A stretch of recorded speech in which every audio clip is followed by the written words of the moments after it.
शासकीय वाहनों को कलेक्ट्रेट में खड़ा कर राजस्व अधिकारियों ने जताया विरोध। शासकीय कार्यों से विरत रहने की करी घोषणा। गैर न्यायिक कार्य विभाजन नीति के खिलाफ आंदोलन पर उतरे तहसीलदार व नायब तहसीलदार।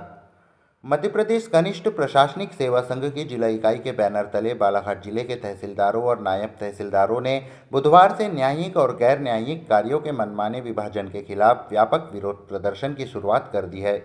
यह प्रदर्शन पूरी तरह से लोकतांत्रिक स्वरूप में किया जा रहा है, लेकिन इसके प्रभाव से जिले की प्रशासनिक व्यवस्था बाधित हो सकती है।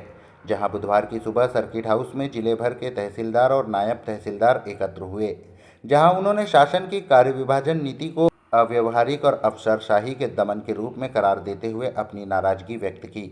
अधिकारियों ने कहा कि सरकार द्वारा राजस्व अधिकारियों के न्यायिक और गैर न्यायिक कार्यों को अलग अलग करके उनकी भूमिका को सीमित करने का प्रयास किया जा रहा है, जो स्वीकार नहीं है। प्रदर्शन के तहत तहसीलदारों ने अपने शासकीय वाहनों को जिला कलेक्ट्रेट परिसर में खड़ा कर प्रशासनिक कार्यों से विरत रहने की घोषणा की।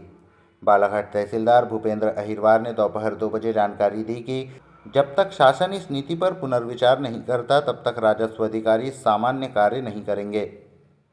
हालांकि उन्होंने यह भी स्पष्ट किया कि आपदा प्रबंधन, राहत कार्य और अति आवश्यक सेवाएं पूर्ववत जारी रहेगी। मध्य प्रदेश कनिष्ठ प्रशासनिक सेवा संघ के प्रदेश स्तरीय एवं सभी जिला इकाइयों के माध्यम से आज समूचे मध्य प्रदेश में जो राजस्व अधिकारियों का न्यायिक एवं गैर न्यायिक का विभाजन किया गया है, उस नीति के विरोध प्रदर्शन के रूप में हम सभी राजस्व अधिकारी आज से हमारे शासकीय दायित्वों से हम विरत रहेंगे। केवल आपदा प्रबंधन विषयक चीज़ों को छोड़कर बाकी सभी कामों से हम विरत रहेंगे। आज पहला दिन है। आज हम सभी अपने अपने शासकीय वाहनों को कलेक्ट्रेट में सौंपकर इस विरोध के स्वरूप को आगे बढ़ा रहे हैं। कुछ ज्ञापन भी देने का हम ज्ञापन तो पूर्व में हो चुके हैं, ज्ञापन पूर्व में दिए जा चुके हैं। क्या आंदोलन की रूपरेखा है आपकी? अभी हम लोग यहाँ पर आज जैसे एकत्रित हुए हैं, तो प्रतिदिन जब तक ये आदेश निरस्त नहीं होते हैं, इसी प्रकार एकत्रित होकर के हम लोग लोकतांत्रिक तरीके से इसका विरोध प्रदर्शन करेंगे।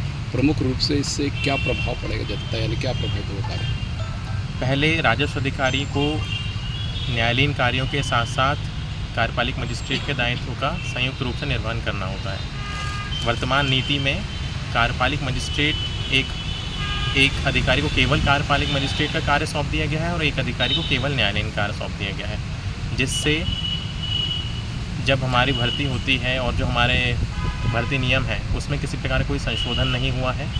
एक अधिकारी से संपूर्ण राजस्व कार्य कराया जा रहा है, जिसमें उसके पास 2 न्यायालयों का भी भार आएगा, और जो मजिस्ट्रियल कार्य केवल एक व्यक्ति को दिया गया है उससे राजस्व कार्य हटा दिया गया है। उनके भी कार्यों की संख्या बहुत सीमित होती है, समय समय पर उसकी आवश्यकता पड़ती है, जैसे प्रोटोकॉल इत्यादि। उस समय समय पे परिस्थिति अनुरूप कार्यों का उसमें संपादन होता है। लेकिन ये जो नीति है इसमें समग्र रूप से विभाजन हुआ है, जो कि स्वीकार्य नहीं है। इस कारण से ये विरोध प्रारंभ